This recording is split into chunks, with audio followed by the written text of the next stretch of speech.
জুলাই কি মানি making machine?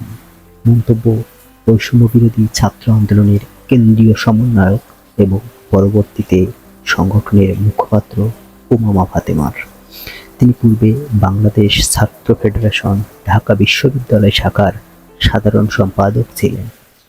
টিএসসির metro station বিরোধী আন্দোলন, গণরুম, গেস্টরুমের বিরুদ্ধে আন্দোলন সহ ২৪-এর বৈষম্য বিরোধী আন্দোলন সব ক্ষেত্রেই তিনি ছিলেন লড়াকু সৈনিক। কিন্তু সেই উমাময় বৈষম্য বিরোধী ছাত্র আন্দোলন থেকে পদত্যাগ করেছেন।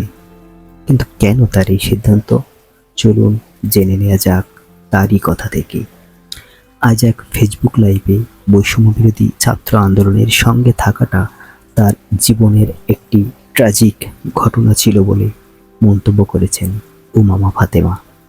তিনি আরও বলেন, জুলাই একটা অনেক বড় ধরনের অভিজ্ঞতা ছিল, কিন্তু আমি বৈষম্য বিরোধী ছাত্র আন্দোলনের মুখপাত্র হওয়ার পর প্রথম আবিষ্কার করলাম যে এগুলো দিয়ে লোকজন নানান কিছু করছে।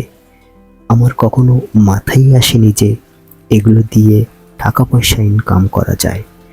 ৫ আগস্টের পরদিন সকালবেলা থেকেই দেখি সমন্বয়ক পরিচয়ে একজন এক এক জায়গায় গিয়ে দখল করছে। হ্যাঁ, হয়তো উমামার মতো অনেকেই তা দেখেছেন, কিন্তু প্রশ্ন হলো, আমরা কি এই বাংলাদেশ চেয়েছিলাম?